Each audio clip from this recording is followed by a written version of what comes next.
यहाँहरू सम्पूर्णमा नमस्कार। म सुनिता श्रेष्ठ, शङ्करसभाकी छोरी र सुनसरीकी बुहारी।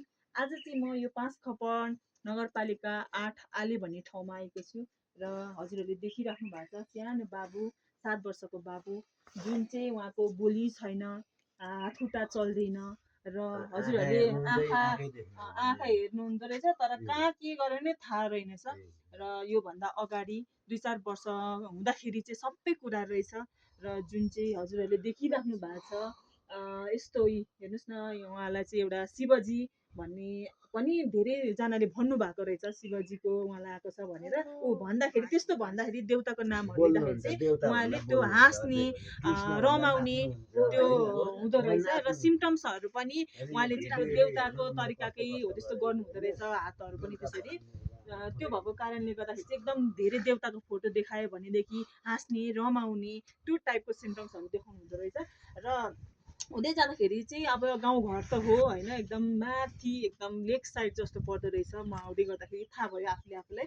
त्यस कारणले गर्दाखेरि पनि अब यहाँ गाउँघरमा 81 बाबुको त्यस्तो भइसके पछाडि चाहिँ के भयो कसो भयो भन्दै एउटा गाउँघरमा अब त्यही त हो रुढीबाजीहरू अब हुँदै गर्दाखेरि चाहिँ अब लास्टमा केही भएन हस्पिटल लगौँ, अब बच्चै जान आँटिसक्यो भनिसके पछाडि चाहिँ उहाँहरूले हस्पिटल लानुभएछ र हस्पिटल लगिसके पछाडि चाहिँ हस्पिटलमा अब 81 सुई हान्नेदेखि लिएर अब के कसो भएछ। अब हुँदाखेरि उहाँलाई त्यो खालको देउताको भाइरस आइरहेको आउँदाखेरि चाहिँ अब हस्पिटल लगिसके पछाडि त त्यहाँ त देउता के हो के भयो कसो भयो हुँदैन, एकैछिन त्यो ट्रिटमेन्ट गर्दै जाँदाखेरि चाहिँ उहाँको चाहिँ कपालको लट्टा धेरै ठुलो रहेछ, जुन चाहिँ आफ्नो शरीरभन्दा ठुलो रहेछ र हुँदै जाँदाखेरि चाहिँ त्यो लट्टाहरू काटिएछ, अप्ठ्यारो भयो भनेर काटिसके पछाडि चाहिँ उहाँको बोली हातखुट्टा सबै कुरा बन्द भइसके पछाडि चाहिँ अब के कस्तो भयो अनि हुँदै गर्दै जाँदाखेरि चाहिँ धेरै पैसा खर्च भएछ दाइहरूको, आफ्नो स्थितिले भ्याउन नसक्ने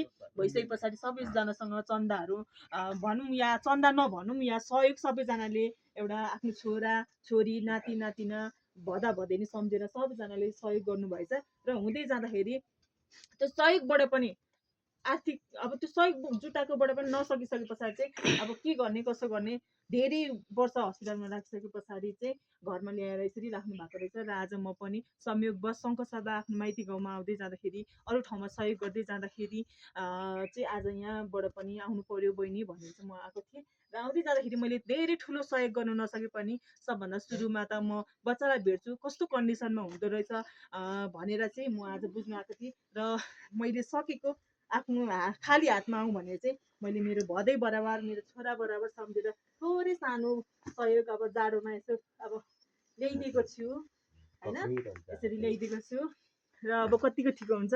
र अब जाडोमा टोपी अब अरू खालको खोजेको त्यो खालको भेटिनँ, अब यस्तै अब यत्तिकै भए पनि यस्तो गरिदिन्छु। अब यस्तोहरू त के खानु हुँदो रहेछ मलाई पनि थाहा भएन, अब त्यही पनि यसो मैले सम्झेर ल्याइदिएको छु। अब यसरी ल्याइदिएको छु र अब गेट विल सन भन्न चाहन्छु बाबुलाई।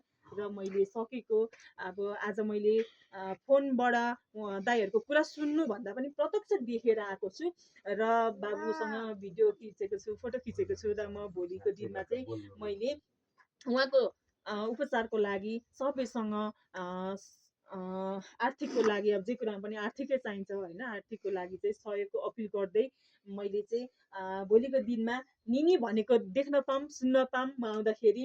र म चाहिँ अहिले धरान लायन्स क्यापिबलको प्रेसिडेन्ट पनि हो र मेरो फिल्ड पनि यो सोसल वर्क नै भएको कारणले गर्दाखेरि आज चाहिँ म यहाँ आएको छु। सबैजनाले थोरै थोरै भए पनि सहयोग गरिदिनु होला र आउँदाखेरि मैले बाबुलाई केही एउटा यो अवस्थाको दाइ भाउजूको मुहारमा चाहिँ अलिकति भए पनि खुसी देख्न पाऊँ।